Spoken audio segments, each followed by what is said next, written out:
Today, let's dive into the art of real conversations in English. Imagine you're at a cafe and someone asks, "What's your favorite book?"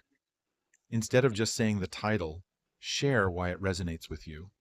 Maybe it's the character development or the plot twist that left you speechless.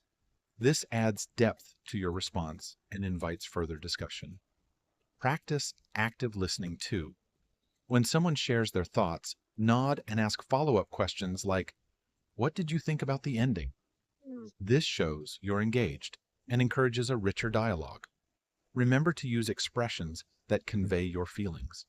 Phrases like "I totally agree" or "That's an interesting perspective" can make your conversations more dynamic. Lastly, don't shy away from sharing personal anecdotes. They make your conversations relatable and memorable. So, next time you chat, focus on connection and watch your English skills flourish.